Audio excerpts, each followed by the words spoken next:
नमस्कार। विद्या news line में आपका स्वागत है। महाराष्ट्र के 29 नगर निगमों में जो चुनाव हुए और परिणाम आए उसके बाद जिसको सत्ता मिली उधर भी और जिसे सत्ता नहीं मिली उधर भी, दोनों तरफ कोलाहल और उठा पटक है। सबसे पहले बात करते हैं महायुति की, जहां पर की कसमकस चल रही है कि मुंबई का मेयर कौन होगा और खबर आ रही है कि एकनाथ शिंदे वाली शिवसेना के जो 29 पार्षद हैं उनको वो होटल लेकर के चले गए हैं ताकि कोई तोड़फोड़ न करने पाए। और ढाई ढाई साल मेयर को लेकर के सौदेबाजी चल रही है। देवेंद्र फडणवीस ने कहा है कि मिल बैठ करके बात करेंगे और फिर मेयर का नाम तय करेंगे। और बात करें हारने वाले पक्ष की तो उधर भी उठापटक चल रही है, जोड़ घटाव में लगे हुए हैं कि चूक कहां हुई। उद्धव ठाकरे से बड़ी चूक हुई है और कांग्रेस भी इसके लिए जिम्मेदार है।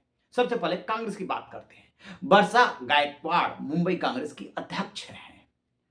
उनको निशाने पर ले लिया भाई जगताप, जो कि पहले अध्यक्ष रहे हैं और एमएलसी हैं। उनका कहना यह है कि जब टिकट बांटा जा रहा था तब उन्होंने पूछा था कि किस आधार पे कैंडिडेट का सिलेक्शन हुआ है, तो कहा गया कि सर्वे कराया गया है और उसके हिसाब से किया गया है। सर्वे वो मांगते रहे, सर्वे मिला नहीं, लिहाजा उन्होंने सीधे वर्षा गायकवाड़ पे वार किया और खबर आ रही है कि उन्हें नोटिस थमा दिया गया है कि आप ऐसा कैसे बोल सकते हैं।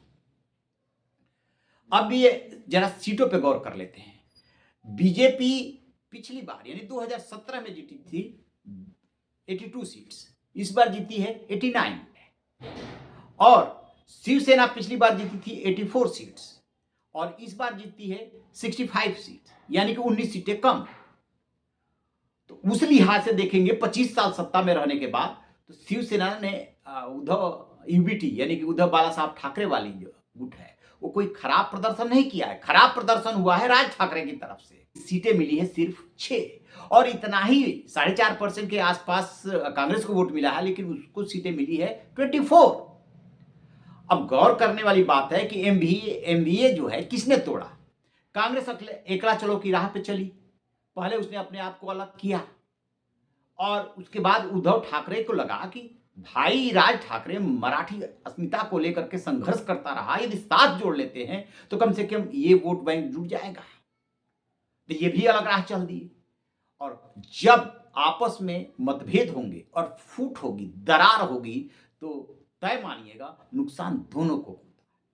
डेंट दोनों को लगा, जबरदस्त तरीके से लगा। अब इन तीनों के सीटों को जोड़ दीजिए तो 65 शिवसेना यूबीटी, 6 मन से राज ठाकरे वाले और कांग्रेस को 24 इज इक्वल टू 95। 95 तो वो है जिसको कि एकदम सीधे सीधे आप जोड़ रहे हैं।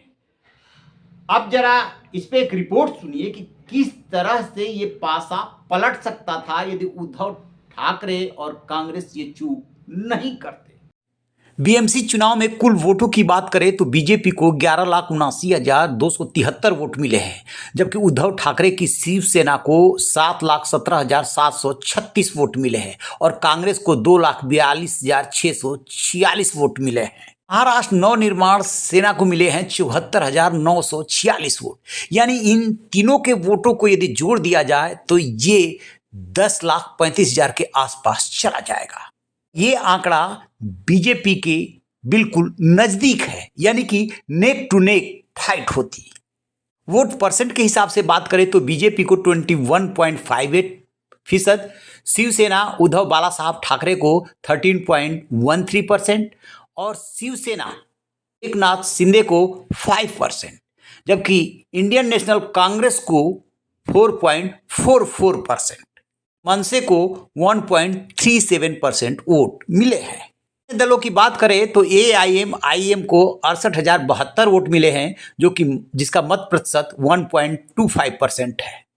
नेशनलिस्ट कांग्रेस पार्टी अजीत पवार गुट को मिले हैं 24,691 वोट और मत प्रतिशत है 0.45%। समाजवादी पार्टी को मिले हैं 15,162 वोट और मत प्रतिशत है 0.28%। नेशनलिस्ट कांग्रेस पार्टी शरद चंद्र पवार को मिले हैं 11,760 वोट और मत प्रतिशत है 0.22%। मुंबई में कांग्रेस हो या उद्धव की शिवसेना, सबका अलग अलग प्रभाव वाला क्षेत्र है। अंधेरी ईस्ट और गोरेगांव जैसे इलाकों में कांग्रेस का पारंपरिक वोट बैंक है।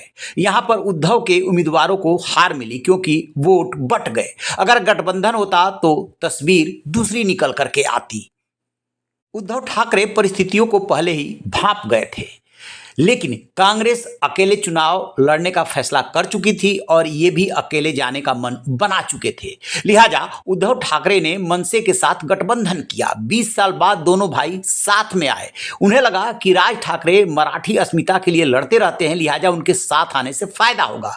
लेकिन उद्धव को राज ठाकरे के साथ आने से कोई खास फायदा नहीं हुआ। राज ठाकरे सिर्फ 6 सीटों तक सिमट गए। कांग्रेस 4.44 वोट फीसद के साथ 24 सीटें लाने में कामयाब रही। पिछली बार उसे 31 सीटें मिली थी। यदि कांग्रेस साथ रही होती तो निश्चित रूप से 25 से 30 सीटों का फायदा एमवीए को मिलता, जो कि नहीं मिला। और वोट परसेंटेज के लिहाज से देखेंगे तो शिवसेना यूबीटी ने खराब परफॉर्मेंस नहीं किया है, उससे रणनीतिक चूक हुई है। सुन लिया आपने, यहां पर मामला गड़बड़ हुआ है। अदरवाइज शिवसेना और कांग्रेस ने खराब चुनाव नहीं लड़ा था। ठीक है कि उन्हें सीटें कम मिली है, लेकिन साथ होते तो बात कुछ और होती। बीजेपी ने इस बात का ध्यान रखा कि कहां किससे गठबंधन करना है। जैसे बीएमसी को लेकर के उसका कंसेप्ट क्लियर रहा कि अजीत पवार यदि जा रहे हैं जाने दीजिए, यहां पे शिवसेना शिंदे गुट का साथ रहना जरूरी है, तो उन्होंने साथ रखा। अब बीजेपी के खाते में सिर्फ बीएमसी ही नहीं है, और बीएमसी का सबसे ज्यादा चर्चा होने का एक कारण यह भी है कि उसका जो बजट है ना, पूर्वोत्तर के कई राज्यों से ज्यादा का बजट है। 75,000 करोड़ का बजट है, और 25 सालों से ये उद्धव ठाकरे का वहां शिवसेना का राज चल रहा था। तो स्वाभाविक सी बात है एंटी इनकम्बेंसी भी होगी, तो उस हिसाब से बहुत खराब नहीं लड़े हैं। लेकिन हाँ, यदि कांग्रेस और उद्धव ठाकरे ने ये चूक नहीं की होती तो बात ही कुछ और होती। बीजेपी के खाते में उससे बड़ी सफलता ये है कि बीएमसी तो आ गई, साथ में पुणे जो कि पवार फैमिली का वहां पर गढ़ माना जाता है, तो पुणे भी आया और चिंचड़वाड़ भी आया, और इसके अलावा नागपुर आया, और 24 नगर निगमों पर उसका कब्जा हो गया है। कांग्रेस के हिस्से में संभवतः 5 आएंगे जहां पर कि वो अपना मेयर बना पाएगी। तो इस तरीके से गुणा भाग में ये निकल करके आ रहा है कि यदि कांग्रेस और शिवसेना उद्धव ठाकरे साथ होते तो बात कुछ और होती। अब तो सांप निकल गया, इन बातों में कुछ है नहीं। लेकिन हाँ, ये आंकड़े आगे चल करके गाइड का काम करेंगे कि चूक दोनों पक्ष से हुई है। आपकी क्या राय है, कमेंट बॉक्स में जरूर बताइएगा। Thank you.